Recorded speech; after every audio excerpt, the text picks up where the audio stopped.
Alors donc nous disions que cette semaine est la semaine de la visitation et c'est un terme qui est important pour chacun d'entre nous en tant qu'enfants de Dieu.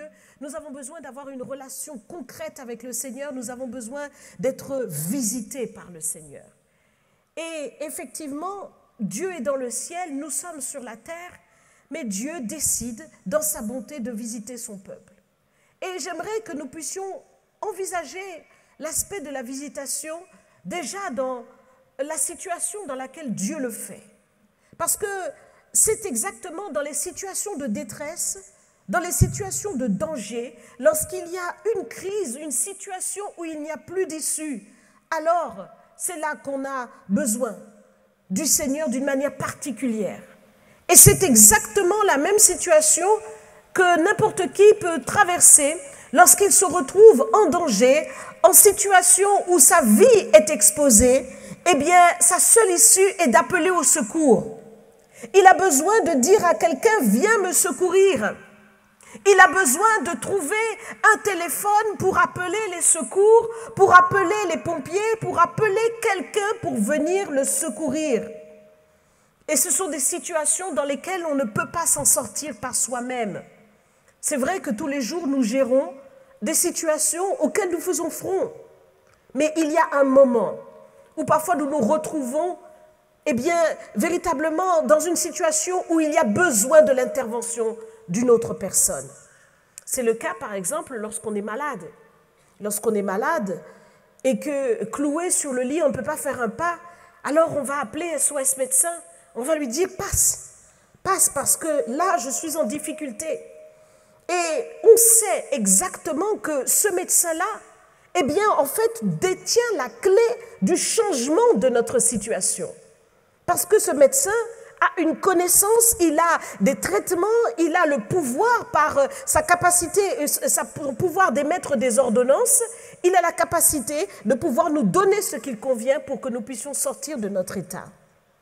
Et donc, dans ces moments-là, la visite du médecin est importante et on l'attend impatiemment. Le médecin va passer. Et vous savez comment ça se passe quand on appelle SOS médecin? Le médecin fait toute la tournée et c'est parfois difficile parce qu'ils ont tellement de malades à visiter qu'on attend son tour patiemment. Peut-être que vous avez appelé depuis 7 heures du matin et il arrive à midi. Mais tout ce que vous pouvez faire, c'est d'attendre. Et vous attendez la visite du médecin avec impatience parce que vous savez qu'il détient la clé du changement de votre situation. J'aimerais vous dire aussi qu'en ce qui concerne Dieu, c'est pareil. Dans nos situations de souffrance, dans nos situations d'épreuve, dans nos situations où nous avons besoin de l'intervention du Tout-Puissant, nous avons besoin du secours de l'Éternel, nous devons reconnaître que c'est lui qui détient la clé du changement de notre situation. Parfois, nous essayons de trouver des solutions par nous-mêmes. Nous nous débrouillons comme nous pouvons. Nous continuons de faire front. Nous avançons malgré tous les boulets qui nous retiennent. On essaie contre vent et marée. Mais à un moment donné, nous avons besoin de reconnaître que c'est vraiment l'Éternel qui détient la clé du changement de notre situation. Et parfois, il est vrai que les situations que nous traversons paraissent dominer sur nos circonstances et paraissent dominer sur nous. Que ce soit des difficultés financières qui nous limitent. On veut pouvoir peut-être changer de maison, d'appartement. On n'arrive pas parce qu'on est limité dans ses finances. On voudrait faire tel ou tel projet, on voudrait développer telle entreprise, mais on est limité par ses finances. Et c'est certainement aussi dans ce temps où nous voyons ce confinement qui est imposé. Alors nous pouvons dire aussi que les décisions gouvernementales nous limitent. On voudrait faire telle ou telle chose. Certains voudraient pouvoir faire leur célébration de mariage comme ils souhaiteraient.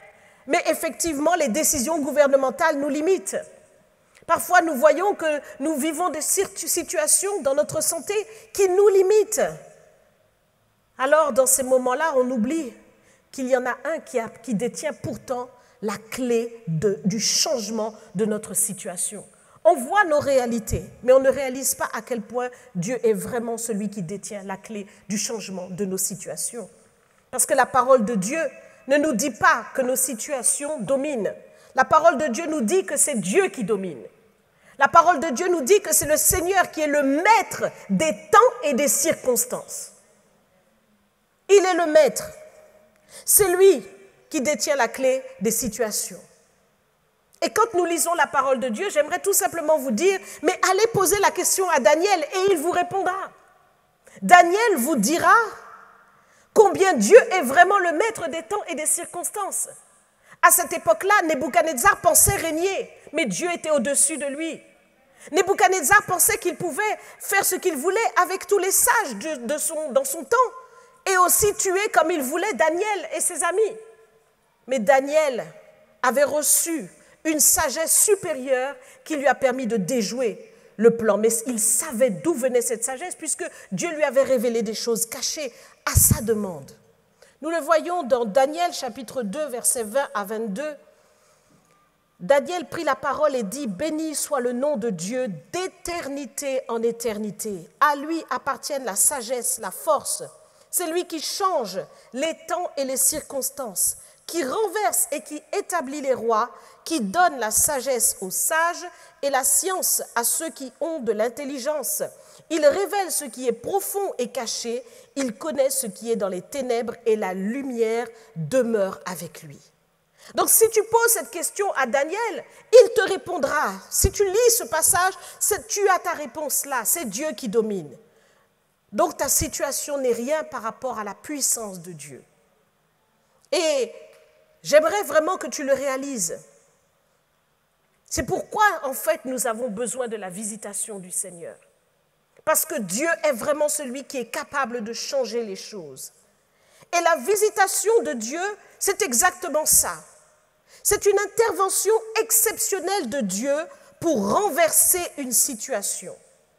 Et dans la parole de Dieu, nous voyons dans plusieurs passages que Dieu a visité son peuple. Il nous est dit que Dieu a visité son peuple alors qu'il était captif en Égypte, sous l'esclavage de Pharaon. Le peuple criait, le peuple ployait sous cet esclavage. Et Dieu a entendu leurs cris. Il est intervenu pour visiter son peuple. Et nous avons aussi un autre exemple. Il y en a plein dans la Bible, mais ce sont les deux exemples que j'ai voulu prendre pour aujourd'hui. Nous avons aussi l'exemple de Dieu visiter Anne. Anne, une femme qui ne pouvait pas avoir d'enfant et qui était véritablement meurtrie dans son âme. Au plus profond d'elle, elle avait un désir, c'était d'avoir ses enfants. Mais elle n'avait pas la possibilité physique de le faire. Et donc, il nous est dit que Dieu a visité Anne. Dieu s'est souvenu de sa prière. Ces deux situations font écho, en fait, à ce que, nous pouvons traverser nous aussi. C'est-à-dire qu'il y a premièrement une situation collective et il y a aussi une situation personnelle.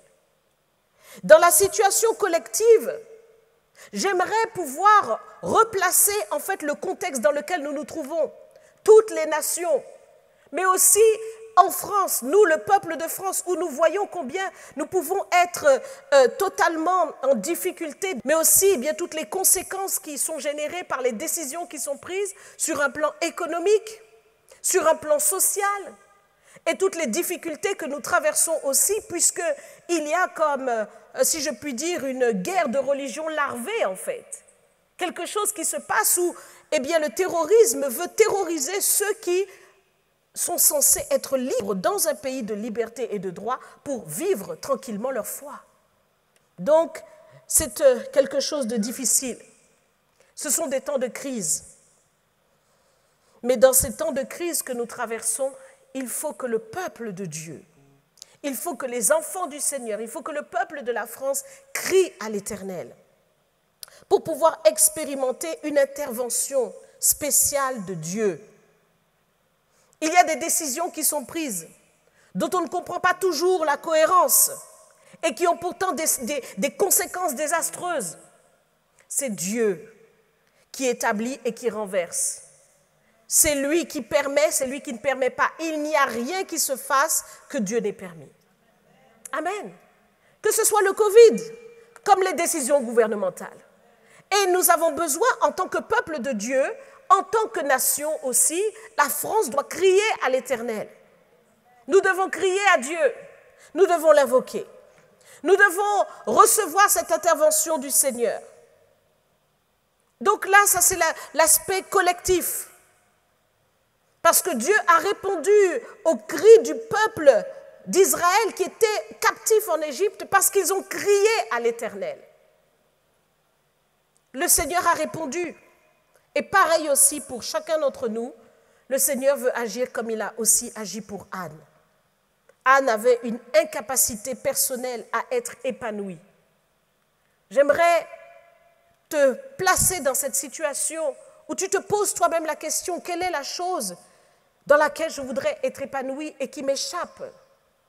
Toi, tu peux répondre à cette question. Tu sais ce qui te bloque, tu sais ce qui ne va pas. Anne était malheureuse et triste de ne pouvoir concevoir et elle n'avait aucune solution humaine à sa disposition. Peut-être que toi aussi, tu es triste et malheureux, triste et malheureuse de voir une situation qui te pèse, quelque chose qui ne va pas et pour lequel tu aurais voulu une solution, mais que humainement parlant, tu ne peux pas. Oui, il y a beaucoup de personnes qui subissent des situations qu'ils n'ont pas choisies. Ça peut être un problème social, parce que tu cherches du travail, tu n'en trouves pas. Ou tu cherches un logement, tu n'en as pas. Ou tu voudrais pouvoir entrer dans ta vie familiale, mais tu n'as pas de mari. Tu n'as pas encore trouvé la femme de ta vie.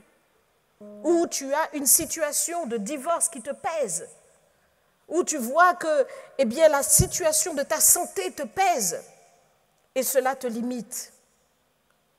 J'aimerais tout simplement vous dire que de la même manière que Dieu a entendu Anne, aussi le Seigneur est capable de t'entendre. Et c'est parce qu'il a entendu Anne qu'il a visité Anne. Il l'a entendu. Autrement dit, ce qui permet la visitation de Dieu, c'est de faire en sorte que l'on prie pour être entendu. Et ce qui est important pour toi, et ce qui est important pour nous, collectivement comme individuellement, c'est que nous puissions crier à Dieu. Et ce qui est extraordinaire, c'est que Anne a crié à Dieu sans faire sortir un seul son. Il nous est dit que Anne se trouvait là. Et elle a répandu son âme devant Dieu. Mais comme la tristesse était profonde, et qu'elle ne voulait pas non plus que tout le monde entende sa prière, elle a crié à Dieu sans émettre un seul son. Alors, le sacrificateur qui était là a regardé. Et quand il a regardé cette femme, il se dit, mais elle est remplie de vin, elle est complètement folle, elle a dû boire. Pourquoi elle parle comme ça sans émettre un seul son? Il ne comprenait pas ce qui se passait. Parfois, tu vas faire des choses que les gens ne comprennent pas. Mais l'essentiel, c'est que tu cries à Dieu. Ne t'occupe pas de ce que les gens vont penser à gauche, à droite, mais crie à l'Éternel. Occupe-toi de te faire entendre du Seigneur. Anne a crié. Dans 1 Samuel 1, verset 15, Anne a répondu au sacrificateur qui lui dit, mais va aller cuver ton vin ailleurs. Et Anne lui a répondu, non, mon Seigneur, je suis une femme qui souffre en son cœur, et je n'ai bu ni vin, ni boisson enivrante, mais je répandais mon âme devant l'Éternel. Est-ce que tu es quelqu'un qui souffre dans ton cœur, comme Anne, qui n'a ni bu du vin ou ni aucune boisson enivrante, mais qui répand son âme devant l'Éternel? En tout cas, Anne a répandu son âme devant l'Éternel. C'est-à-dire qu'elle a exprimé les choses. Et je peux vous dire que quand on souffre, c'est encore difficile d'exprimer. Parfois, on voudrait pouvoir exprimer les choses, on n'arrive même plus à trouver les mots pour dire au Seigneur, tellement la souffrance est grande. Et on se dit, Dieu connaît toutes choses. Il sait. Je ne sais plus même quoi lui dire.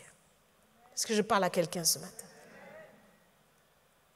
La souffrance est tellement grande et la situation est tellement pesante.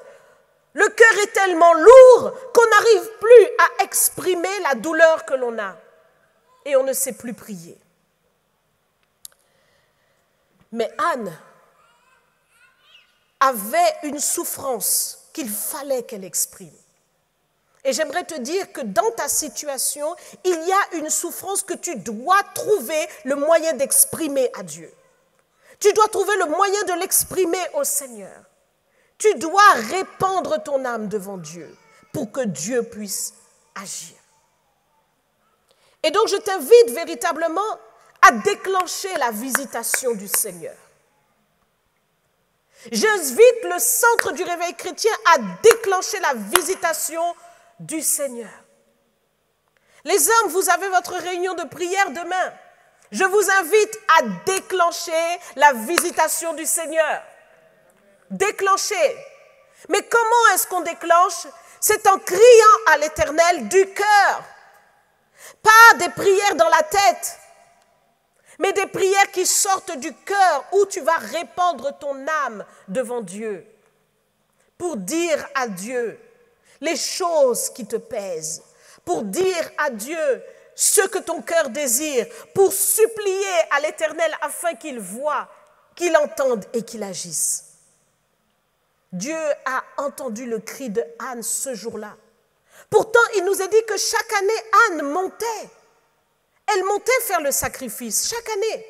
Donc, c'était une femme qui avait une vie de prière, une vie de communion. Mais ce jour-là, elle a invoqué comme jamais. Et le Seigneur le dit dans sa parole, Psaume 50, « Et invoque-moi au jour de la détresse, je te délivrerai et tu me glorifieras. » Ça veut dire qu'il y a un jour J où tu vas invoquer comme tu n'as jamais invoqué. Il y a un jour J où tu vas répandre ton cœur de manière à être entendu du Seigneur. Et quand tu sors de là, comme Anne est sortie de cette prière, lorsqu'elle est sortie de ce moment avec Dieu, elle n'était plus la même. Elle a séché ses larmes. Son visage a changé parce qu'elle savait qu'elle avait été entendue du Seigneur. Et la Bible nous dit dans 1 Jean chapitre 5 que si nous savons que le Seigneur nous écoute, alors nous avons déjà ce que nous avons demandé.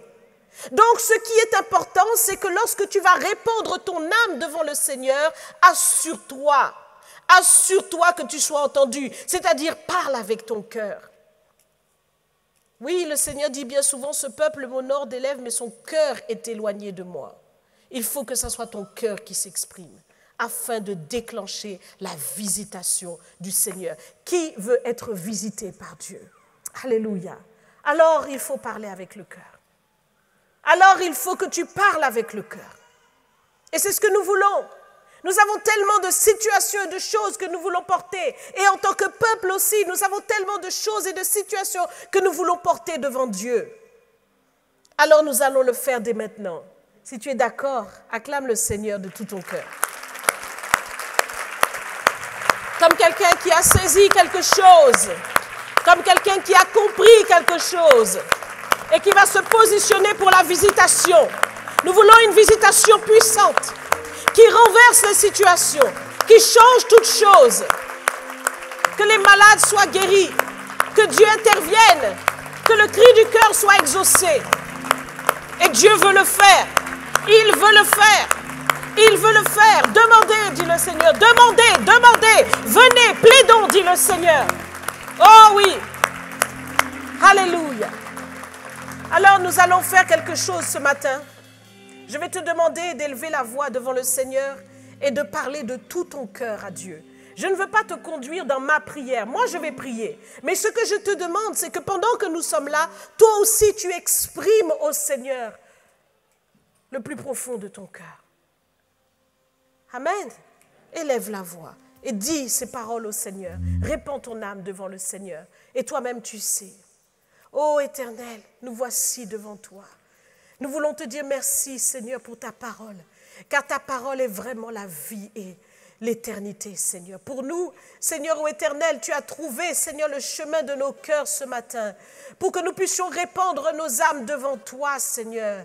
Oh Seigneur, c'est toi qui mets, Seigneur ô Éternel, par la puissance de ton Saint-Esprit, la capacité dans le cœur de chacun de pouvoir s'exprimer, de pouvoir exprimer, Seigneur, de pouvoir exprimer. Oh, tu vois combien souvent les bouches sont fermées, tu vois combien les cœurs sont fermés à double tour. Mais aujourd'hui, Seigneur, que les cadenas soient brisés, que les cadenas dans les bouches soient brisés, que les cadenas dans les cœurs soient brisés, afin que ton peuple crie à toi, que ton peuple invoque ton nom, que ton peuple crie à toi, Seigneur, selon ta parole, Seigneur, afin que, Seigneur ô Éternel, toutes choses puissent changer. Seigneur, tu connais nos vies, tu connais nos situations, et nous invoquons ton nom. Nous voulons voir, Seigneur, ta visitation se manifester. Viens nous visiter, viens visiter ton peuple, viens visiter la France, viens visiter dans cette situation dans laquelle nous sommes, par rapport, Seigneur, à ce virus, par rapport à tout ce qui se trame dans les ténèbres, par rapport à tout ce qui s'installe. Viens, Seigneur ô Éternel, nous visiter. Viens renverser les situations, Seigneur. Viens renverser les situations personnelles de nos vies. Viens changer, Seigneur ô Éternel, la situation.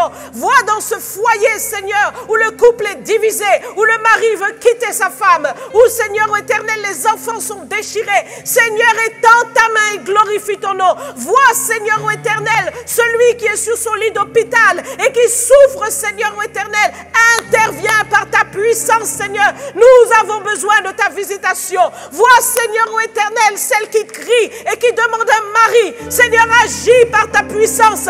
Seigneur, nous te le demandons au nom de Jésus. Vois celle qui crie et qui te demande des enfants. Viens, Seigneur, et agis. Oh, nous invoquons ton nom. Vois ceux qui sont malades. Vois celles qui sont malades. Oh, Seigneur, agis, nous te le demandons. Étends ta main et glorifie-toi. Glorifie-toi, Seigneur, afin que ton nom soit manifesté. Maintenant, Seigneur, nous te le demandons au nom de Jésus. Et nous te donnons toute gloire parce que nous croyons que tout ce que nous te demandons, nous l'obtenons par ta puissance. Dans le nom de Jésus. Et nous disons ensemble, Amen. Acclame le Seigneur.